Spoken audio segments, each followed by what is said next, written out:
Председател, почитувани колеги и пратеници, почитуван председател на регулаторна комисија господин Марко Веслиновски, почитувана македонска јавност, еве денеска по втората точка, тоа е одлука за утврдување на процент на зафаќање од вкупниот годишен приход за финансирање на работењето на регулаторна комисија за енергетика и водни услуги на Република Македонија за 2022 година.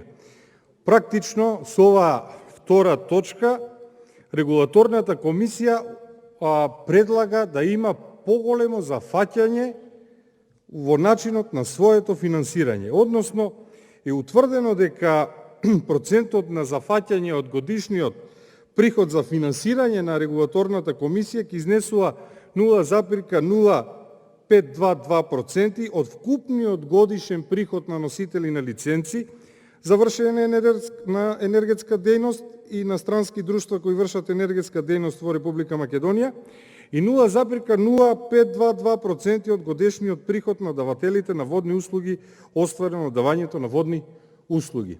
Пред да разговараме за процентите на зафаќање, јас би сакал да му се обратам на почитуваниот господин Марко Веслиновски, кој што еве денеска гледаме од говорница како имаше многу политички набој во неговите говори, кој што во неколку наврати успеа да ги навреде граѓаните и кажа дека сме биле земја со најголем број на експерти на Фейсбук и ги навреди граѓаните дека поима немаат од животот. Хајде сега, господине Веслиновски, да видиме, затоа што овде се наоѓате пред судот на јавноста, затоа што нас не избрале токму оние луѓе за кои што вие велите дека поима немаат. Ајде сега вие објаснете и на јавноста, вие кои имате поима, како прво во собрание сте доставиле предлог финансиски план за 2022, а потоа под него сте доставиле предлог одлука за утврдување на процентот на зафаќање од вкупниот годишен приход. Како?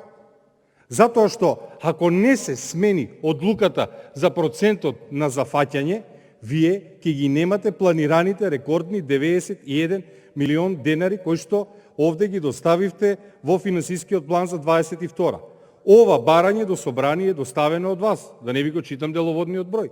И тоа прво сте доставиле финансиски план, планирате 91 милион да потрошите рекордни суми за регулаторна комисија, сте предвиделе токму во тој финансиски план, сте предвиделе дека поставката 1 по зголемениот обем на зафаќање ќе остварите на приходна страна 79 милиони 649 илјади 664 денари, а по втората ставка, односно процентот на зафаќање од давателите на водни услуги, ќе остварите приход од 2,777 милиони 297 денари. Дали знаете дека вие со ова и кажавте на граѓаните дека немате поима како функционира правниот систем?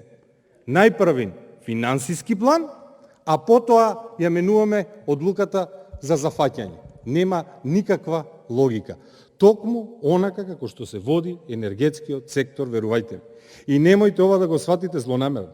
Меѓутоа, во држава со волку енергетски кризи, со ваква ситуација, и ние и јавноста очекувавме од сите вас кои што сте вклучени и кои што имате одредени надлежности поврзани со енергетиката, да си дадете оставка, затоа што тоа ќе беше ваша морална одговорност, а не да седите овде уште да продавате одредена ароганција и да држите политички говори, што е апсолутно неприфатливо за регулаторна комисија за енергетика. И ајде да зборуваме за зафаќањето. Минатата година процентот на зафаќање од вкупниот годишен приход изнесувало 0,0441%, кога станува збор за носители на лиценци, и 0,0441% кога станува збор за даватели за годишен приход на даватели на водни услуги. Вие сте направиле зголемување од 18,36%. И еве за да и биде јасно на јавност, во Република Македонија Министерство за економија ги замрзна профитите кога станува збор за тргување со зејтин. Ги замрзна профитите кога станува збор за тргување со леп и така натаму со основни прехранбени продукти, па имаме редици. И во таа ситуација кога сите треба да се откажат од својот профит, Марко Беслимовски, председателот на регулаторна комисија, доаѓа овде во собрание и ги изголемува своите приходи за 18,36%. И сите треба да се откажат од профитот, само регулаторна комисија за енергетика треба да го зголеми профитот. И тоа за 18,36%. Па планира да оствари 79.600.000 милиони по едната ставка и 2,77 милиони по другата ставка.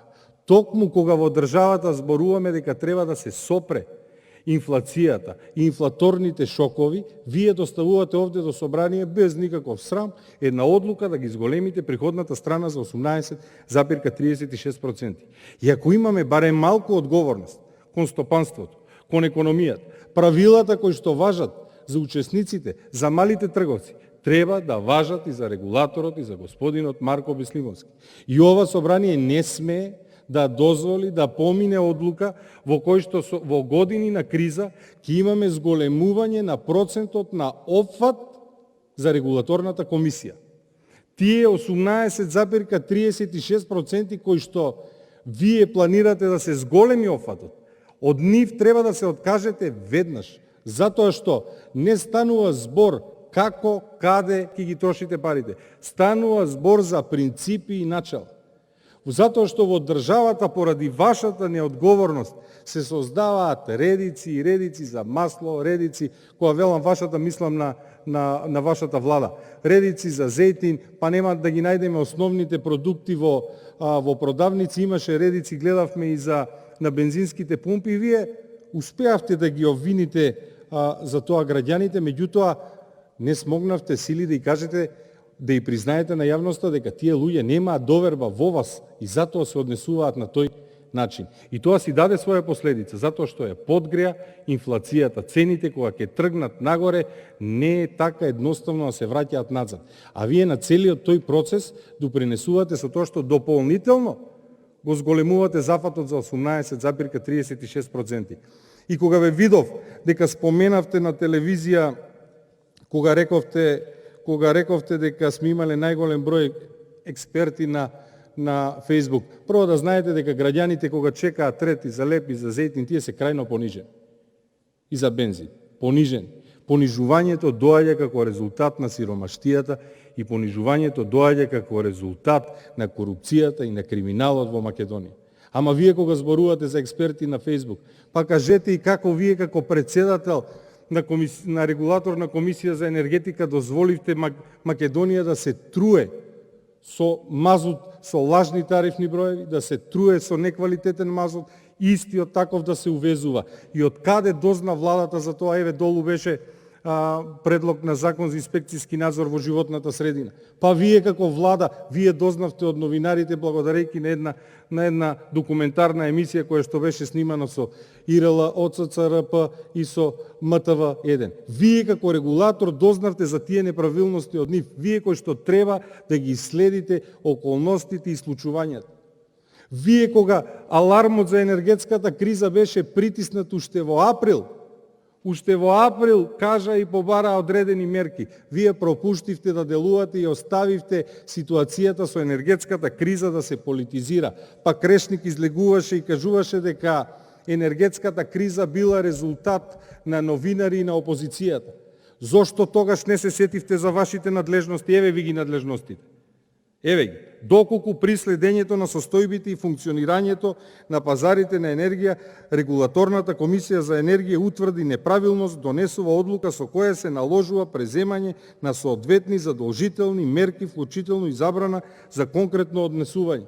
Па вие ги пропуштивте вашите законски надлежности.